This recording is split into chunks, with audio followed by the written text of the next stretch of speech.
বালিশ যখন কেনা হয়েছে সেই বালিশের দাম ধরা হয়েছে ৮০,০০০ টাকা। আপনি একজন স্বাভাবিক মানুষ হিসেবে চিন্তা করতে পারেন কখনো কোনো বালিশের দাম পৃথিবীতে ৮০,০০০ টাকা হতে পারে? ৪ গুণ দামে রূপপুর আণবিক নিউক্লিয়ার পাওয়ার রিঅ্যাক্টর তৈরি করা হলো। এটির পয়সা চেয়ে ঋণ যে শোধ করতে হবে এটি তো এখানে উপস্থিত প্রত্যেকটা মানুষের মাথার উপরে সেই ঋণ পড়েছে। রূপপুর সম্পর্কে উনি বলেছিলেন আমাকে যে রূপপুরে স্বাভাবিকভাবে যে প্রজেক্ট হয়েছে সেখানে ফুল ফার্নিশ কোয়ার্টার তৈরি করা হয়েছে বিদেশি যারা নেবে তাদের জন্য। সেখানে বালিশ যখন কেনা হয়েছে সেই বালিশের দাম ধরা হয়েছে ৮০,০০০ টাকা। আপনি একজন স্বাভাবিক মানুষ হিসেবে চিন্তা করতে পারেন কখনো কোনো বালিশের দাম পৃথিবীতে ৮০,০০০ টাকা হতে পারে? অস্বাভাবিক একটি ব্যাপার। সেখানে ফার্নিচার যেহেতু ছিল, ড্রেসিং টেবিল কেনা হয়েছে। এটি অডিটর জেনারেল সাহেবের কথা, যে ড্রেসিং টেবিল ওনার ধারণা ৩০-৩৫,০০০ টাকার দাম, সেই ড্রেসিং টেবিলের দাম ধরা হয়েছে ৪ থেকে ৫ লক্ষ টাকা।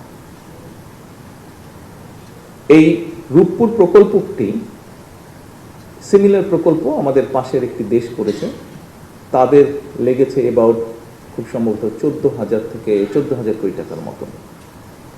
বাংলাদেশে যে রূপপুর আণবিক এই যে রূপপুরে যে প্রকল্পটি করা হয়েছে এটির খরচ গিয়ে আলটিমেটলি খুব সম্ভবত দাঁড়িয়েছে ৯৬,০০০ কোটি টাকা। আসুন, একটি টানেল তৈরি করা হয়েছে, টানেলটির নাম কর্ণফুলী টানেল। এটি সম্পর্কে অনেকেরই আপনাদের পরিষ্কার ধারণা আছে। এই কর্ণফুলী টানেলটির খুব সম্ভব আমি দেখিনি, কর্ণফুলী টানেলটি এটা মিনিস্টার সাহেব বলতে পারেন বোধহয় পার হয়ে গিয়ে ওপারে গেলে বোধহয় একটি জায়গায় কতগুলো খুব স্ট্যান্ডার্ড বেশ লাক্সারিয়াস সর্ট অফ অ্যাপার্টমেন্ট বা বিল্ডিং তৈরি করা হয়েছে, যার কোনো প্রয়োজন ছিল না। এখানে কয়েক শত কোটি টাকা খরচ হয়েছে। একই সাথে ওনার ইনভেস্টিগেশনে বেরিয়ে এসেছে যে কর্ণফুলী টানেল বের হওয়া বা ঢোকার আগে দুপাশে গাছ লাগানোর কথা, উনি কোনো গাছ পাননি। এই গাছের জন্য ৫০ কোটি টাকা তুলে নিয়ে চলে গিয়েছে, অথচ উনি কোনো গাছ পাননি। আচ্ছা, এবার বলি একটি ডিস্ট্রিক্টের কথা, পিরোজপুর ডিস্ট্রিক্ট। পিরোজপুর ডিস্ট্রিক্টে ৩টি আসন, ৩টি আসনের ৩ জন সংসদ সদস্য এই সংসদ চলাকালীন সময় আমার কাছে এসেছিলেন কথা বলবেন। আমি খুব সংক্ষেপে শোনার পরে আমার মনে পড়লো যে কয়েক মাস আগে, আর ৭-৮ মাস আগে মনে হয় ঘটনাটি পত্রিকায় পড়েছিলাম, কিছুটা ধারণা ছিল আমার। তো আমি বললাম যে সংসদ চলছে, ব্যস্ত আপনারা সবাই, আমরা ব্যস্ত, শেষ হলে আমি আপনাদের সময় দিচ্ছি। শেষ হওয়ার পরে গত এক সপ্তাহ আগে আমি ওনাদেরকে টাইম দিয়েছিলাম, এটিও পত্রিকায় এসেছে, পরের দিন আমি নিজেও দেখলাম পত্রিকায় এসেছে। যাই হোক, পিরোজপুর জেলা অনেকেরই হয়তো সেখানে আপনারা গিয়েছেন আপনাদের দায়িত্ব পালন করার সময় বা দায়িত্ব পালন করেছেন। এলজিআরটি মন্ত্রণালয়ের ব্যাপারে ওনারা এসেছিলেন। স্বাভাবিকভাবে এলজিআরটি যেহেতু ভিতরে রাস্তাঘাটগুলো তৈরি করে মানুষের কষ্ট হচ্ছে, গত প্রায় ১ বছর ধরে কাজ সব বন্ধ আছে, উন্নয়ন করে কাজ, ফলে মানুষের চলাচলে অসুবিধা হচ্ছে। সেজন্যই ওনারা এসেছিলেন যে কী করে কাজ শুরু করা যায়। আমি ওখানে সেক্রেটারি ছিলেন, মিনিস্টার ছিলেন।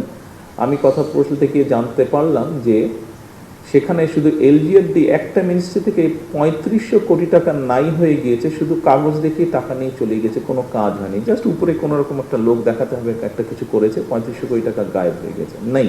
এবং লিটিগেশন হওয়ার কারণে সব কাজ বন্ধ হয়ে আছে। এইটা নিয়ে সমস্যাটা, কীভাবে এই সমস্যাটাকে জটটাকে ছুটিয়ে মানুষের জন্য কাজ করা যায়, রাস্তাঘাট নির্মাণ করা যায়। একটি ডিপার্টমেন্ট থেকে ৩৫০০ কোটি টাকা, এবং কথা প্রসঙ্গে তখন আমি জানতে পারলাম আরও কয়েকটি ডিপার্টমেন্ট মিলিয়ে একটি জেলাতে ৬,০০০ কোটি টাকা নেই। এই কয়েকটি ঘটনা অডিটর জেনারেল এবং এই যে পিরোজপুরের ঘটনাটি আপনাদের সামনে আমি এই জন্য তুলে ধরলাম। এরকম আরও অনেক ঘটনা আছে, ঘটনাগুলি ঘটেছে, বাট বাস্তবতা হচ্ছে বাস্তবতাই। আমরা ছেলেও বাস্তবতাকে আমরা পাশ কাটাতে পারবো না, নিতেই হবে আমাদেরকে। এই কথাগুলো বলার কারণ হচ্ছে যে আপনারা আপনাদের কতগুলো সমস্যার কথা বলেছেন, আবাসন সমস্যার কথা বলেছেন, ট্রান্সপোর্টেশনের কথা বলেছেন, আপনারা আইটির জন্য যেটা এখানে একটি নতুন ইউনিটের কথা বলেছেন, এগুলোর জন্য অর্থ প্রয়োজন। দেখুন, আমি বা মিনিস্টার সাহেব আমরা যেই দায়িত্বে বসে আছি, আমরা কিন্তু চাই আপনাদের এই সমস্যাগুলো সমাধান করার জন্য, অন্তত অ্যাড্রেস করার জন্য আমরা চাই। স্বাভাবিকভাবে কেন আমরা চাইবো না? আমরা যদি এই সমস্যাগুলো সমাধান করতে পারি, আপনারা আপনাদের যে নিত্যদিনকার সমস্যা মানুষকে বেটার সার্ভিস দেওয়া সেটা আপনারা বেটারভাবে অ্যাড্রেস করতে পারবেন। কিন্তু এই লিমিটেশনের জন্য আপনারা অনেক লিমিটেশনের জন্য হয়তো আশানুরূপ সার্ভিস দিতে পারছেন না। আমি যে ঘটনাগুলো বলছি তার মাধ্যমে আমি বলতে চাইছি যে আমরা কাজগুলো করতে চাইছি, কিন্তু এই যে 4 গুণ দামে রূপপুর আণবিক নিউক্লিয়ার পাওয়ার রিঅ্যাক্টর তৈরি করা হলো, এটির পয়সা যে ঋণ যে শোধ করতে হবে, এটি তো এখানে উপস্থিত প্রত্যেকটা মানুষের মাথার উপরে সেই ঋণ পড়েছে।